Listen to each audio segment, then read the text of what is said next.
Hotep, and welcome to Matters of Diversity with Dr. B. I hope everyone is having a great day. And happy Women's History Month to all of you. Today I have some phenomenal guests who are going to be speaking with us about what it is to be a woman and also how women can, over the course of this month, take care of their health and their fitness, especially during this pandemic. Today's guests are Stacey Embry and Kyra Stacey. And let me introduce both of them to you. Stacey is from North Carolina, and some people joke and say North Kakalaki. I wonder if that's something that she's heard before. And she's graduated from the University of North Carolina at Charlotte with a degree in exercise science. While she was at UNCC, Stacey realized her passion for fitness and began working as a group fitness instructor teaching Zumba. Now, I've tried Zumba and it's no joke. And so we'll stay away from that topic today. Now, Stacey is also a certified exercise physiologist. She exercises medicine professional and personal trainer. Stacey's earned a master's in sports exercise science from UCF in 2019. And while completing a graduate assistantship in fitness, she has also done a host of other things. And so we'll get to hear about what that's all about. When she's not teaching or training, she's enjoying ballroom dancing. So she's a Dancing with the Stars enthusiast, I think. Next, we have Kyra Stacey, and she was born and raised here in Florida. She always knew she wanted to be a knight. So we'll talk a little bit about that as well. In 2012, she moved to Orlando to pursue a BS in sports and exercise science here at UCF. And at that time, she worked in various roles at the Recreation and Wellness Center. After graduating from UCF, she served as a fitness graduate assistant, and that was at the University of Kentucky. And she earned her master's in higher education there. Kyra started her professional career in Chicago, Illinois, and was there for about 2 years before moving back to Florida to serve as the RWC's Assistant Director for Fitness. Kyra's favorite pastimes include spending time outdoors, traveling, going to concerts, and exploring new food spots. All those things that I think have been impacted by this pandemic. I'm quite sure that you have not been traveling as much as you would like. I don't think that you have, what is the other thing? I put it away. Traveling, going to concerts, that's what it was. Right. Yeah, I don't think you probably have the opportunity to kind of sit with people enjoying music experiences at that particular point in time. And then we have Stacey from North Carolina. All right. So how are you all doing today? How's life? What's been happening for you all? Yes, doing well. I think what's on definitely my mind is just staying active. So even staying active as a professional now more than ever is something I'm always trying to do, and just trying to figure out new ways to do it with a work-life balance. And I'm sure we'll definitely get into that in this conversation today. Nice. How about you, Kyra? I'm doing great. Thank you for asking. Just trying to find a new routine. I just moved into a new house this past weekend, so that's the space that I'm in now. Really just starting on those healthy habits like Stacey was just talking about, and getting my morning routine in and feeling good about exercise in this new environment. Good. So congratulations on your new home. Thank you. That's exciting to be able to do that. Look like you've already gotten out of boxes and stuff already. At least either that or you hid them somewhere as you're still trying to go through it all. So fitness is a thing, right? Why is fitness important during this month, especially it being Women's History Month? Why is it an important aspect of our lives? I love this question, and I think especially now more than ever, like it seems like we're starting to tread back into the sense of normalcy with the vaccines being more readily available and the number of cases going down. And so we're starting to see more and more people exercising as things start to feel a little bit more normal.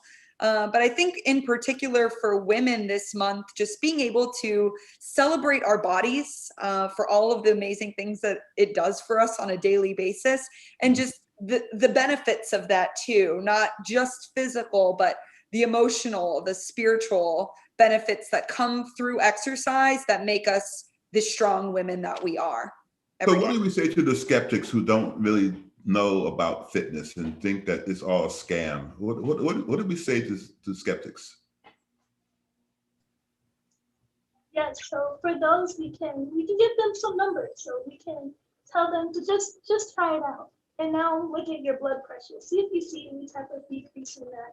Now we can start to look at even things like your resting heart rate. So there's measures we can start to tell individuals that we will see some changes with.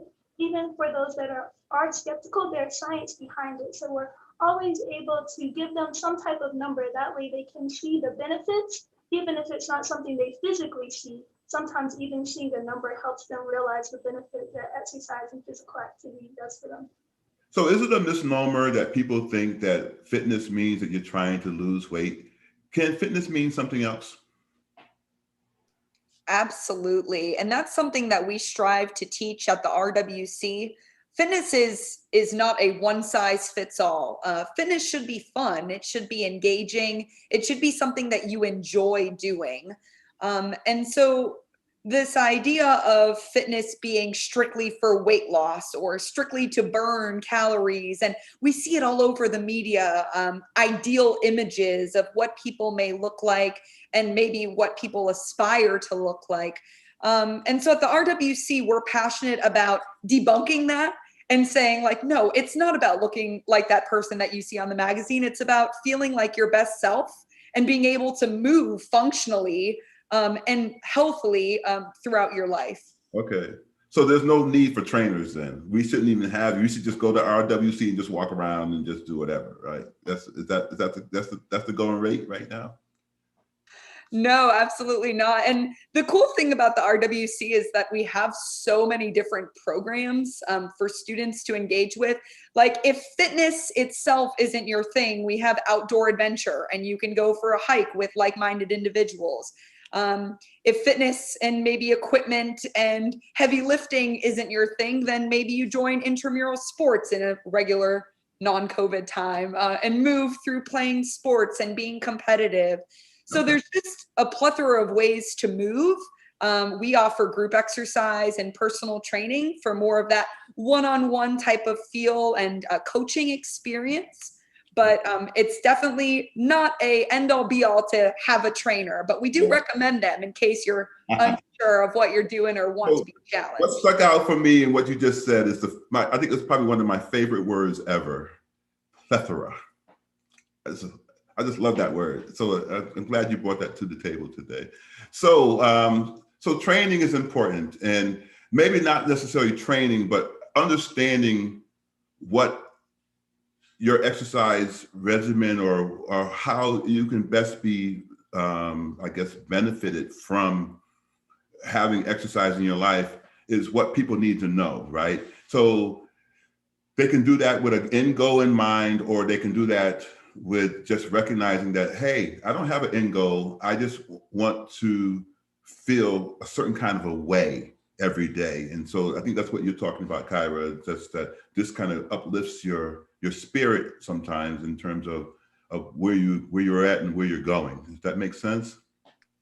Absolutely, Dr. B. I think that there is a difference between physical activity, exercise, and training. Physical activity are the things that you do on a normal basis in order to just live a healthy, fruitful life, like taking the stairs instead of taking the elevator if you're able. Exercise is more planned out, more structured, like I'm going to go for a jog today for 30 minutes. And then training is a little bit more long-term. So you're looking at the daily basis, the weeks, the months, the year, and really looking at your end goal. And so I think Stacey would agree with this too. All of these things are really great, whether it's physical activity, exercise, or training, as long as you are doing it. And that's the key. So Stacey, as a trainer, you sit down and you kind of talk with the person that you're working with, and you kind of see where they're going, what they've been doing, how they've kind of lived their life through exercise. And you kind of map out for them certain ways to kind of hit their mark or hit their goals. What goes into that in terms of doing that? You know, when you want to make someone do burpees or something along those lines. Yeah, so before we start prescribing any type of exercise training program, we always start with the initial assessment or initial consultation, because we want to get to know you, your goals, and what you enjoy, because that should be a part of it too. So a lot of it is just finding out what are your end goals, helping you realize what are goals that we can achieve in a short term versus what are goals that are going to take more time. For some people, it's just understanding the difference between two and knowing what's a healthy way to achieve some of those goals. From there, we have to look at maybe you have some type of muscle imbalances, because we know if someone's sedentary coming in or they have any type of injuries, we look at the whole person where they are right now, and then we incorporate that into the training program. That way it's integrated and we can get to their goals in the right amount of time. Well, that's pretty cool. And so you don't force people to do something that they don't want to do, right? So as I mentioned, it should be fun. So sometimes clients need the extra push. They don't realize what they can do. So for instance, if I was training Dr. B, he might have all of this potential, and sometimes he might just need the extra push. This is about Women's History Month, and we are staying focused on females today. Yes. Okay? Only kidding. So anyway, as a side, Stacey was my trainer some time back, and so she used to beat me up and make me do certain things, and so that's why I'm joking with Stacey. So yes, we could talk about myself as well, but anyway, what other things might a trainer do or push a trainee to do for their own benefit? How do you, I guess the question would be this: how do you work with someone who has a negative kind of self-concept and will challenge you at every moment to say, I can't do that, I can't do that? How do you inspire them to kind of change that narrative? And have you had that kind of a success story in your own training? That's a great question. I think a lot of trainers do have one or more clients where they come across this, and what I found helpful is to remind them of their goals. So what's their goal? And that can be motivation for them sometimes. And then showing them, again, the numbers. So doing assessment, showing the progress that they have made. And sometimes it's not physical, but have they saw a decrease in maybe anxiety? Have they just felt an increase in being able to walk longer if they're able to? So seeing those small differences can help someone along the way. And it's just providing them with those reminders to keep them going. Yeah. So why is it important just even to do 5 minutes, 10 minutes, 15 minutes at a clip when you feel like, because sometimes people get into this mindset that I don't have time to exercise. Why is it important to get it in when you can? And are there tricks to the trade where somebody over the course of a day can get their whole workout in without necessarily having said that they dedicated an hour to doing a workout regimen? Yeah, I'm thinking more about that question, and I'm going to kind of answer this as two different things, and it's similar to the last question you asked, Stacey. One of our primary goals as trainers, as coaches, as instructors, and as staff members at the RWC is to teach our students awareness. Awareness of their own emotions, awareness of their actions, and then from a physical stance, awareness of their bodies. And just having an understanding of the way your body moves when you feel discomfort, when you feel challenged, when you feel a change. And that's something that's really hard to teach, but we find that by teaching the physical reaction, which is the breath, when you can teach the breath to movements, you can oftentimes hone in on the physical movement that you're experiencing a little bit more.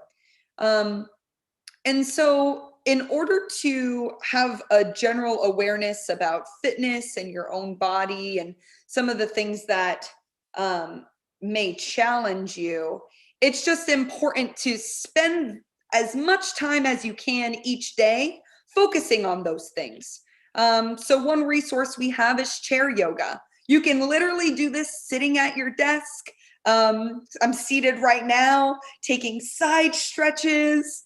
Yeah, looking up towards the ceiling, opening your jaw, rounding out your back, opening the Round out your back. Wait. How do you round out your back?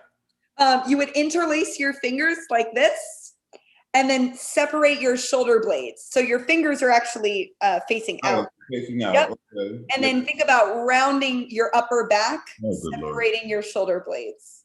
All right. Yeah. Okay. Feel that? That's interesting. Okay. So there's so many different stretches that you can do, even just sitting at your desk. But to your point, there really isn't a certain amount of time a day that, well, there's ACSM guidelines, which American College of Sports Medicine says that you should move at least 150 minutes a week. But how you really do that, whether that's broken up into small bits or large chunks, really depends on your schedule, your ability, and what it looks like for you. So is it worth it to do 5 minutes though? Is it worth it for someone to do, like, say, a set of push-ups or sit-ups when they know that they can't do more than that in a given time span? Yes, anything helps. Anything helps just to keep you moving and active and away from that sedentary lifestyle. And so I could imagine that if someone sets that into motion, it makes working out that much more palatable. Yeah, every little thing adds up so that, let's just use your example of push-ups. If every single day for a week, I did 5 push-ups every hour, let's just say. Every hour on the hour, I decided I would do 5 push-ups and then carry about my business, answering emails or doing whatever it is that I'm doing. Okay. If you were to continue that, you would notice that if you're at the gym lifting weights, the weights may feel a little bit lighter. You'll notice those strength gains in a lot of different ways, whether that's lifting weights or just in your daily life. So that's interesting. And I think that's really cool. I'm watching Stacey shake her head in agreement with you. So really what that's saying is that those little motivational gains that you have from doing those little things might motivate you to doing an even larger workout regimen later in the day, because you're amping yourself up to kind of be able to do that. Nice. So Stacey, I will bring myself into play here. One of the things that was talked about was breathing. And I remember that us having a conversation about breathing and why it was important. Can you kind of talk about that and why, when someone is doing some type of a repetition, that it makes sense to breathe in or breathe out at a certain point in time? Absolutely. So when we're thinking about our body and its needs, your body needs certain things. So your breath, you're delivering oxygen to your muscles. So especially when you're working out, it's important that you're getting the right amount of blood flow, right amount of oxygen to your muscles so that you can do those movements. And then if you actually look at the pattern of those movements, knowing when to inhale and exhale can help you correctly do them. So there is a general saying for most movements, if you're exhaling on the work, that can help you through that movement. So when you're doing your movements, for one, you always want to remember to breathe. And then as you start to get used to what that feels like, you can then pattern your breath with the movements. Okay. And so at the RWC right now, I'm assuming you're open, you're letting students go in and out, or people who are working out are able to go in and out of the building at this point in time.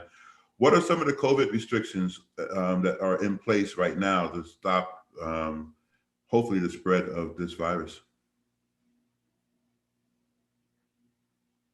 I think we could tag team in this one, Stacey. So the first thing and the most obvious for students is there's a new registration process. So students actually have to register for a spot to access the facility because we have a limited number of students for safety reasons that are allowed in at one time. Mm-hmm. Something else that you'll notice if you're in the fitness floor, specifically any of the fitness floors, every other piece of equipment is marked off or it's been relocated to the basketball courts. So we have a leg and upper body circuit on court 1. And then on the furthest court away, we actually have some of our cardio pieces if you want to feel a little bit more isolated and safe in a bigger space. Okay. So those are some of the things that we've done, as well as, of course, masks being required at all times. We've shut down some of our water fountains, but of course, we still have the refillable stations available. Yeah, lots of little changes that I think have made a really big difference. So, yeah, so you talked about wearing your mask while you're doing your exercise. How does that affect the breathing? Yeah, I actually just took a group exercise class 2 days ago, and it was a very cardio-based class, and I was wearing my facial covering. And I like to consider myself relatively in shape. I've been doing this for 7 years, but it was rough. I am motivated by the fact that I felt safer and I was protecting the people around me by wearing a facial covering. So I kept it on, but it was challenging. It is challenging, and you almost have to change the way that you're breathing. So you're not inhaling the fabric of the mask, which is a unique experience in itself. But again, I'm motivated by the safety component of it, and it is doable. If I could do it with my heart rate that high, I think many other people could probably do it too. That's really interesting because I know that there have been times when I'm wearing my mask and I almost like I have a gag reflex because I feel like I'm not breathing or I'm not getting air in or whatever have you. And I feel like I have to take the mask off. How do you work through those types of things? And is that something that you're seeing people have happen to them when they're working out? So one of our policies is that, especially indoors, all of the patients have to keep their facial covering on at all times. The only exception would be if we have an outdoor class and then everyone can be spaced out, 12 to 21 feet, then we might allow the facial covering to not be on. But because we do want to keep everyone safe, that's something that we have really enforced here. I think some alternatives, though, would be looking at pieces you can put underneath your mask to keep what Kyra was talking about, kind of when you're inhaling and exhaling, the fabric getting very close to you. Yeah. And that's something we're learning now. So I think as time goes on, we'll continue to find new ways so that we can start to look at how do we solve problems that are just now arising. Yeah. I purchased those, like the little plastic things that you put on top of your nose or whatever. I think the one I got a little bit too small. My head's too large. And so it only comes like here. And so I don't know if it works underneath the mask, of course, but I think I need one that's a little bit more elongated that can go down to my chin and open up that space with regards to that. So, so for a beginning person, a person who has not done a lot of exercise, doesn't have a trainer in their life right now, what are some suggestions that you have for them to maybe start getting themselves into a workout type of a mode? I would recommend that students harness their resources. And I don't just mean like on the Instagram or the Facebook, but looking in your community and seeing what's available to you. Because at the Recreation and Wellness Center, for example, we have group exercise classes. And so you don't have to have any experience at all for all of our classes. But the coach or instructor will provide modifications or alternatives for you to be able to move in the way that your body feels like it needs to. Okay, so that's a really important point, right? So you got someone in there who's at a varying levels of ability, right? But they also have a person who then comes in with like, okay, there are other people in this space too. I don't want them to see that I don't have the ability to do this or do that. How do you encourage people to work within their limitations? Ooh, another great question. Well, I do think that in some ways, group exercise is one conversation, and then, working out on your own or having a friend with you is another conversation. For group exercise, we actually coach our instructors to not make anyone feel belittled or less than because they're choosing an option that's different. And Stacey actually chimed in one of our sessions and shared a really great way to do that. Our instructors will always say, if you're focused on your form or balance today, choose this option. And it's usually the option that is modified to be a little bit more simplistic for a beginner or someone new to exercise. And then as an instructor, we could also say, if you're looking to raise your heart rate or get more muscle activation or decrease stability, choose this one. And that's always going to be the more challenging option. So our instructors are really well trained to kind of adjust to the dynamics of the class. Okay, that's cool. On the other sense of, what resources for someone that's new, I do think that, again, harnessing some of your relationships, seeing who maybe is familiar with exercise and would want to like buddy up and go to a facility or go for a walk or do something together. For sedentary individuals or people that don't have as much experience with structured program exercise, I think staying more physically active initially and then working your way up is a really great way to look at it. Nice, nice. So Stacey, I've been in the gym before and I've seen this. Actually, there's a video that I saw not too long ago where someone is using a machine or some exercise equipment and they're doing it totally wrong. They look foolish, or in my eyes, they look foolish, right?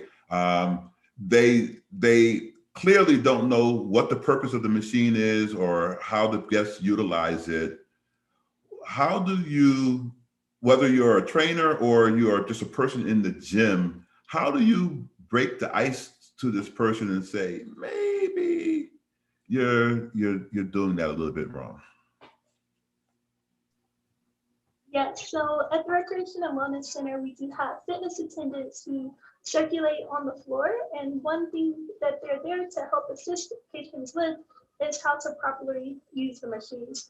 However, you would never just go up to someone like, I saw you were using this wrong, let me show you how to use it correctly. So always try to get to know that individual first, opening it up, introducing yourself, even explaining what you do so that they know that you have some type of expertise in that area. And then you can tell them about how you personally use the machine. So I noticed you using it in this way. This is actually how I use it. Maybe you could try this out and see if you feel a difference. And then our machines also have pictures on them too. So someone that's more visual, you can also show them that so that they can visually see it as well. But I think having that initial conversation and then really trying to get to know them first versus saying what they're doing wrong is a great way to break the ice. Okay. Because I mean, sometimes people do different things with machines because they are actually doing something that was in their routine, and that makes sense. But then sometimes when you know that someone's in there that's novice, or you feel that they're novice anyway, and you're like, wow, they are really not using that machine correctly. And so you're the polite one. You're the one who says, maybe you should, this is how I do it. Okay, I get it. I understand. Get to know what they're trying to accomplish too. Like, what was their goal when they set out to use that piece of equipment? Because it might be where you recommend that they use something else to achieve that goal. Okay, nice. Kyra, how would you answer that question? It depends on the piece of equipment, because truthfully, I totally agree with Stacey, and there are ways to approach different situations. And I think about the pieces of equipment themselves because some can't physically be used in some ways. So one example that comes to mind right now is the Stairmaster. Mm-hmm. So the Stairmaster or Stair Stepper is the large piece of equipment that looks like a flight of stairs that automatically moves at my favorite machinery. That's what I love the most. Yes. And it's actually a very intricate piece of equipment. And there's lots of different, elements that go into making the stairs move. And so if you're not walking upwards, And maybe you change your stance and you're sideways and you're stepping differently or you're walking backwards. That's not how the machine was meant to be used. Oh, And wow. so it can actually break the piece of equipment. Okay. So if it's something like that where I notice like, oh, this could be detrimental to our equipment itself, I'm going to stop them and probably ask them not to do that and to continue just moving forward sagittally while on that piece. So, okay, so I do see that. So people do think that they're getting some type of benefit from walking sideways or doing that, and actually you're only supposed to walk forward. And I don't want to say that there are no benefits to walking sideways. It's a different plane of motion. Yeah. So when you're walking forward, you're walking sagittal. That means your left and rights can do flexion and extension. So Okay. like arm flexion, arm extension. When you're walking sideways, you're more so working in the frontal plane and maybe even the transverse plane of motion. I hope this isn't too sciencey because you It's might kind be of sciencey, but that's okay. I'm loving the words. I'm loving the words. might be a little bit like added rotation. Our captioners might not love the words. I don't know. You might have to spell it out for them. Go ahead. Yeah. And so with that, there are benefits to training in all planes of motion. That's why we do shuttle runs from side to side. That's why we do curtsy lunges. But on that particular piece, it wouldn't be advised. So you got a person, and this is directed at Stacey. You got a person that you got doing these little things like you just made me think of it when you said the side to sides. That this person really clearly does not have the gift of doing it. What stops you from doing what Kyra just did? Laugh. So you're saying someone is going laterally on the Stairmaster? I'm just messing. No. I'm actually just fooling around. She made me think of, you made me do this exercise one time where I had to kind of like quickly move to the left, quickly move to the right, and all that other stuff. And my coordination may not have been the very best. And so, but you kept a straight face. So I guess that's the question: is how do you remain and keep your composure when you're trying to help someone and maybe what they're doing, not in a sense trying to be funny, but is kind of funny to you? Yes, just remembering their potential. So for you, it was knowing that the agility was coming, like we were going to get your coordination there and I could see the potential. So for me, that was enough because I could see the end goal and each week I could see your growth. So for each trainer, it may be different of what keeps them motivated each time, but just knowing how much I got to see you grow each week and got to see you during those assessments, it was wonderful. Well, that's a good answer. How phenomenal of an answer that was. So I have another question for you all. What would you recommend to people who kind of lose motivation?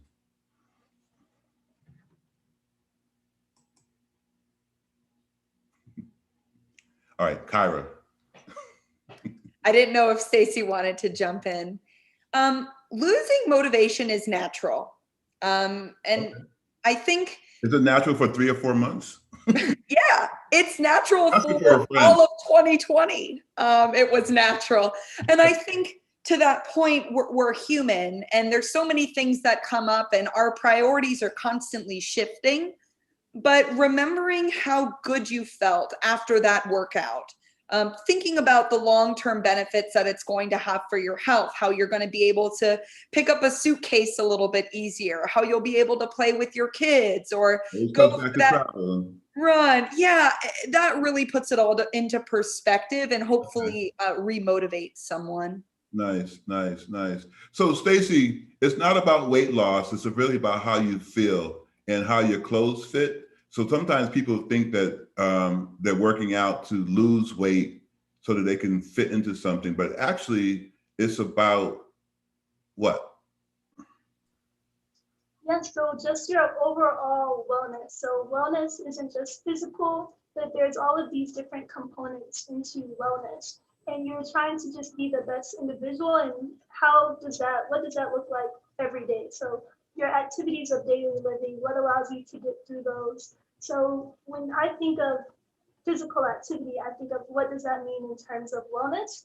And for me, that might be doing hobbies that allow me to then not feel as anxious later in the day, and not necessarily how do my clothes fit, but how could I put them on? Was I struggling just to do some simple movements? But how do those activities of daily living feel? Because we know that that will affect quality of life, especially as you get older. And we want to prevent those chronic diseases now or later in life. So not thinking about just the present moment, but future wellness as well.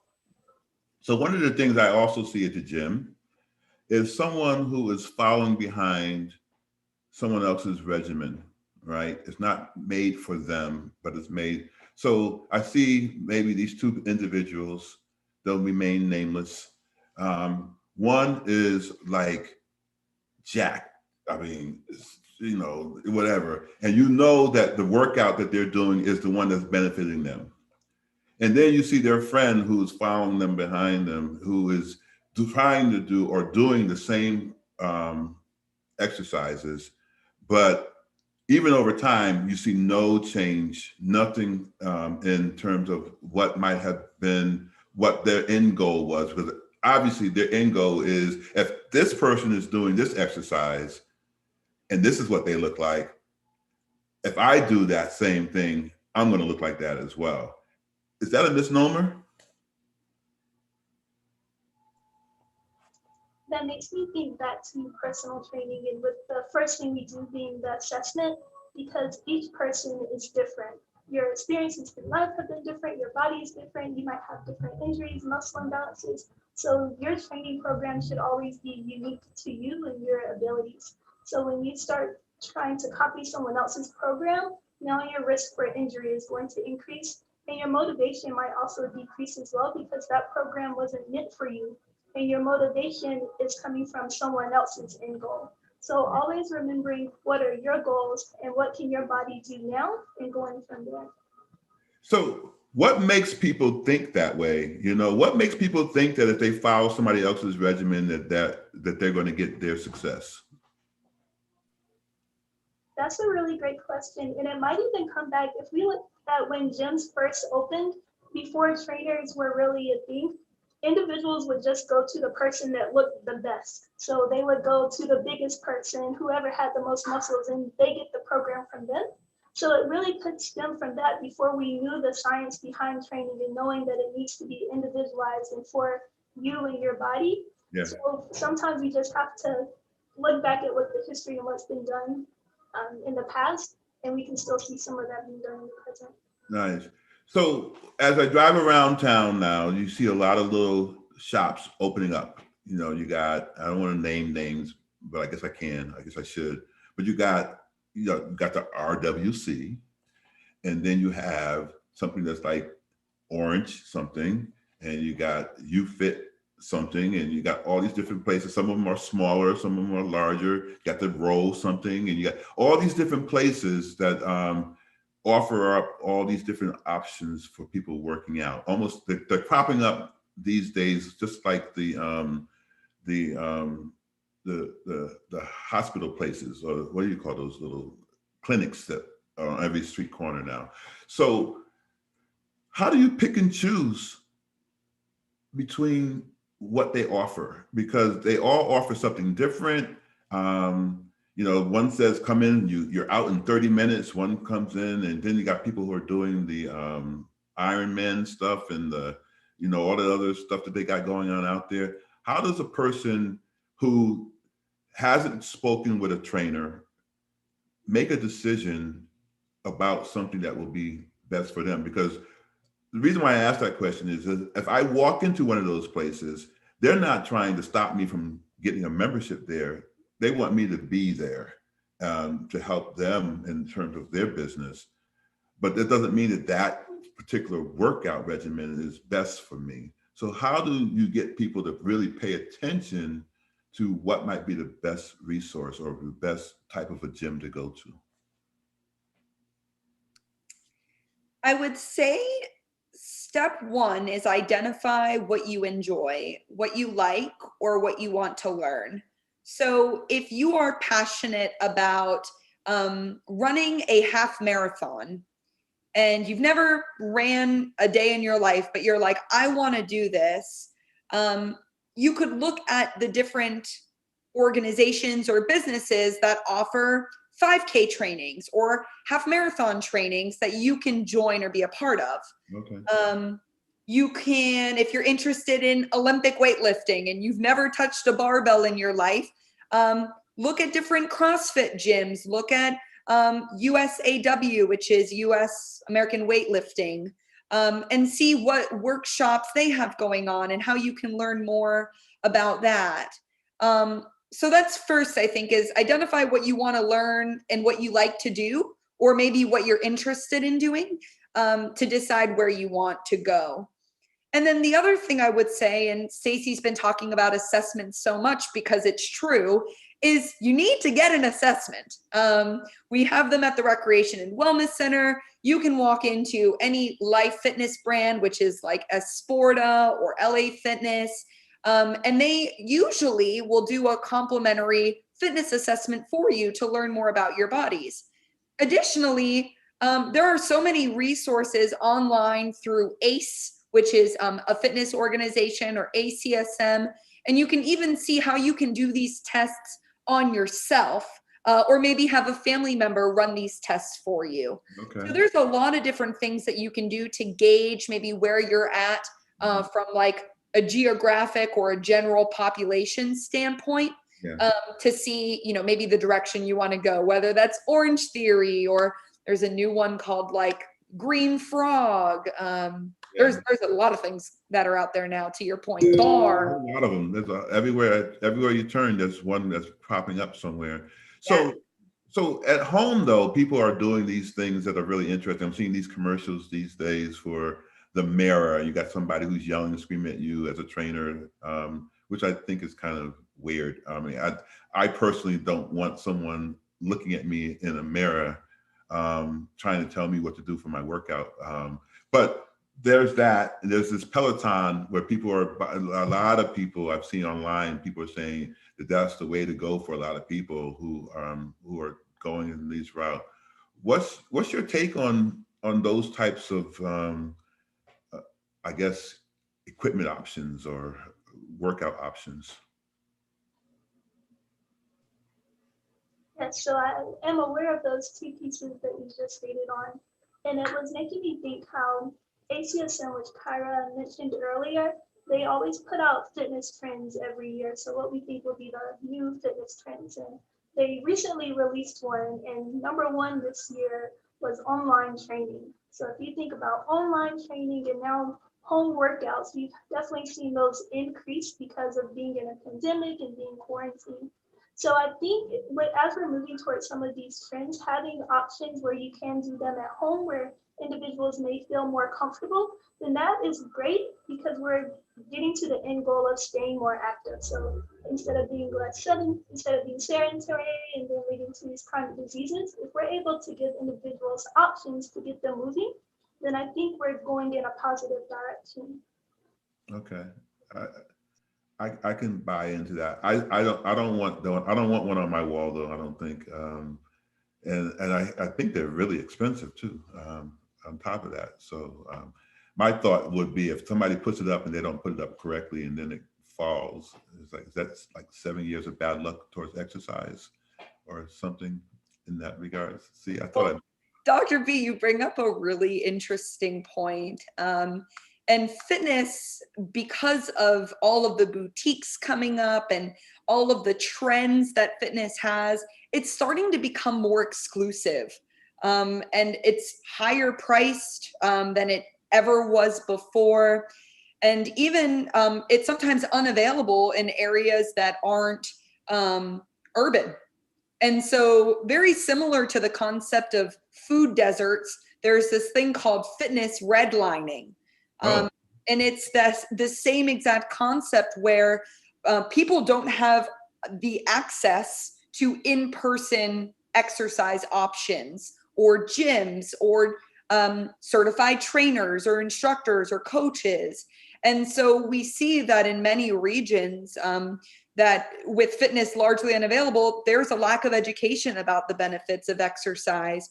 So to your point and to Stacey's point, the online boom in so many ways has been helpful for those people that maybe just don't have access, because now they have a plethora of options, even if it's virtually, and they can start to learn more about physical wellness. Yes, that word again.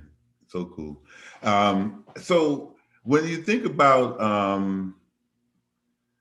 the fact that the RWC has all these options for folks, I know one of the options that they used to have, and I know we're running out of time, so I just want to talk about this as well, where they were doing virtual trainings online. Is that still an option? And what's going on with that these days? Yes, that is still an option. So if you were interested in personal training, but you feel more comfortable doing that virtually, you can get a virtual personal trainer. We also do Ask a Trainer consultation. So if you want to find out more about your baseline fitness, or you have some questions just about basic nutrition, then we would be able to meet with you on Zoom and go over those different topics and get you started. With a virtual personal trainer, you also get a goodie bag. So there's that plus from there too. But we've really turned a lot of our services to be online. So not only do we offer in-person group exercise classes, but also virtual group exercise classes, because we really want to be able to be accessible to as many of our UCF students in the community as possible. Okay, cool. So is it important to match your workout regimen with your nutrition? And if so, in what ways? Yes. So depending on your goal, and again, you have to probably get a fitness assessment or talk to a professional to decide what your general goals are. But normally, there needs to be a gain or a deficit with the number of calories that you are consuming or exerting. So in order to lose weight, the formula is to intake less calories than you are exerting through physical activity. Similar for weight maintenance, you would eat the number of calories that you are exerting through physical activity, exercise, or training. And then to gain weight, it would be to consume more calories than you are exerting. So those are the basic formulas that can help guide you. But we're always very wary because there's so many different things that can come with restricting calories. And we're really passionate about offering a holistic diet. And I'll give a shout out to Whips. We have a phenomenal nutritionist there who also specializes in sports nutrition. And I know that they do consultations as well to help get on track. Mm-hmm. So actor that I like, I saw do an interview not too long ago. I think it was on the night of the Golden Globes, and it's Christopher Maloney. I think I'm saying it right. He's with the Law and Order franchise, right? He was saying they said that he stays in shape. He's always in good physical shape and things along those lines. And so they asked him what his regimen was, and he said that he gets up early in the morning before he eats. He drinks some lemon water, and he works out. Your perspective on that type of a workout? Is that a celebrity workout, or is that a wise thing to do in terms of having, I guess, nourishment in the workout? I think if we take those same concepts Kyra was just speaking of, food is fuel. So if you're about to do a workout, it's important to be able to fuel your body. So if you go into a workout fasted, which it sounds like he's doing, he's just waking up and going into that, that could lead to a decrease in your performance just because you don't have as much energy as if you were to fuel your body first. So some people do these fasted workouts for different benefits, but generally I would say for individuals that have goals of maintaining their fitness and trying to get active, then always fueling your body first. Okay, thank you.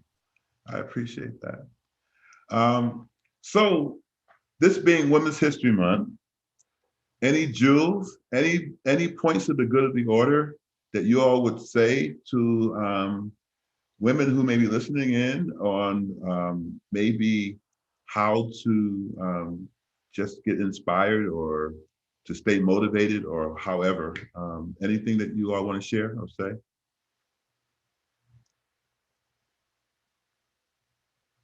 I have so much to say on the topic of women and fitness. I could probably do a whole other hour talking about some of the cultural and social things that are surrounding fitness as an entity. But what I will say is that the body positivity movement is a wonderful thing. And I hope that it continues to highlight all women in every shape or size, and just encourages them to be their best selves. Cool. Very well. Good. Stacey? Yes, you just made me think about how we are going to be offering 2 different group exercise classes later this month that focus on body awareness. So I would invite individuals out to those classes, even if you've never tried these different formats. So for example, yoga is one where you go through different poses. So it's this experience where you can then think about the connection between mind and body, and then just how do you feel in that space. So starting to not only think about physical activity and exercise as something that's going to give you these maybe physical benefits, but how do you feel about yourself? How do you feel about your body? And knowing that it's okay where you are now without trying to reach any type of goal. Okay, nice. So maybe for the next 3 or 4 minutes, is there anything that you can kind of share in chair exercise that we might be able to take to heart right now while we're watching this podcast, or dealing with sitting in a chair in front of a computer? Is there anything that comes to mind? We already did the stretch here with the round out of my back. Is there anything that you want to teach me? Anything? We can do some chair yoga. I'm about it. You want to do chair yoga? I want to see what's up. Okay. All right. Let's do it. I'm not a yoga person per se, but I'm quite sure there might be someone who is inspired by you. Yeah, I love it. So great. Well, we'll get started. And yoga is really about harnessing your breath. So I always like to start with just eyes closed, hands on lap, sitting tall, shoulders back, and just take some intentional breaths in and out. On your inhale, fill your spine up with air. And as you exhale, let it go. Feel your shoulders release. Good. And then one more full breath at your own pace. And out at your own pace. And then from here, you're welcome to keep your eyes closed throughout, or you can keep a soft gaze. And we'll just take an inhale. If you're able, reach your arms up overhead. So starting to find length through your side body, and maybe just look up. So you're holding your hands, palms facing in, fingers are energized. Your core is tight and braced. Shoulders relax down and start to just feel strong in this pose. Take another breath in. And then as you exhale, let's take a forward fold. So allowing your arms to come down, and then maybe just resting your belly on your thighs. You can even open your thighs up a little wider so that your chest rests. The dog is doing yoga behind you. So you can just let the crown of your head fall. Okay. This is a forward fold. So you're just letting your upper body be very heavy here. Yeah. You might be able to feel a release in your lower back. Okay. And you can take your time here, and then slowly let's roll up one vertebrae at a time. Okay. Back up to seated. And then we'll do a side body twist. So we'll take one hand to the chair behind us, and then the other hand comes to that same side. And think about twisting from your belly button, and then your chest, and then your shoulders to look towards the back of the room. Look where? To the back of the room? Yes.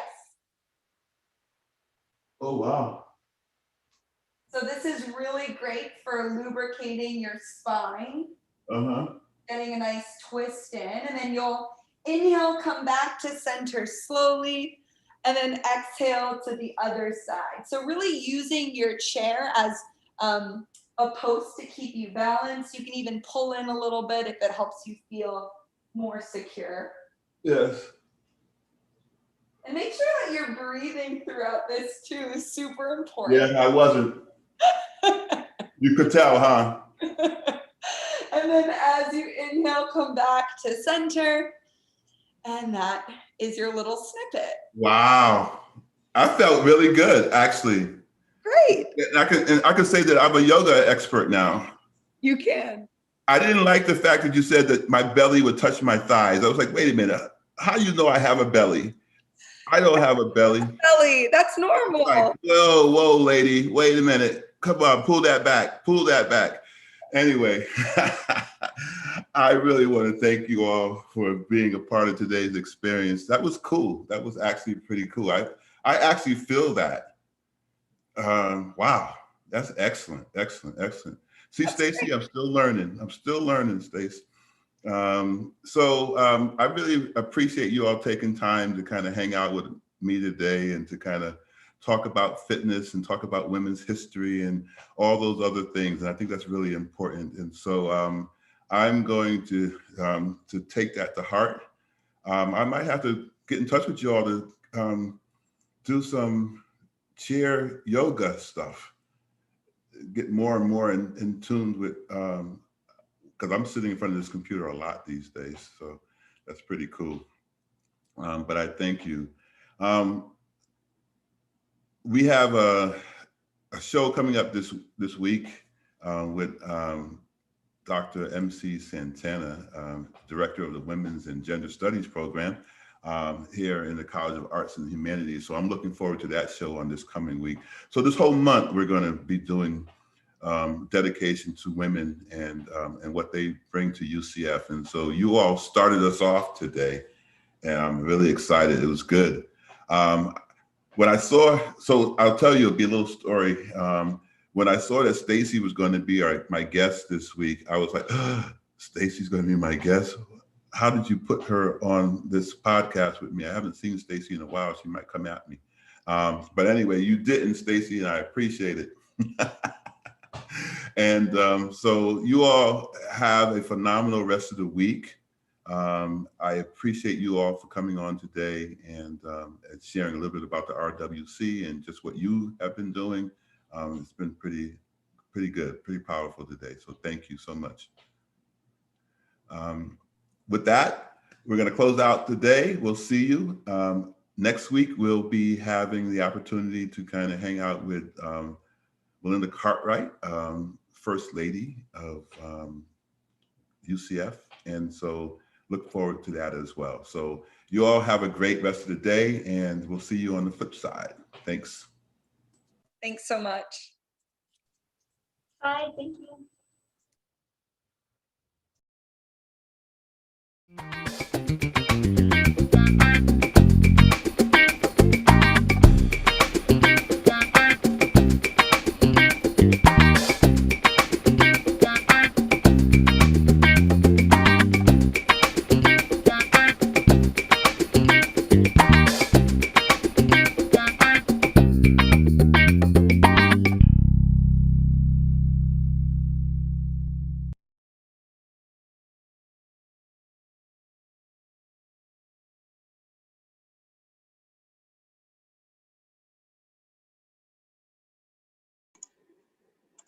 All right, we're all clear.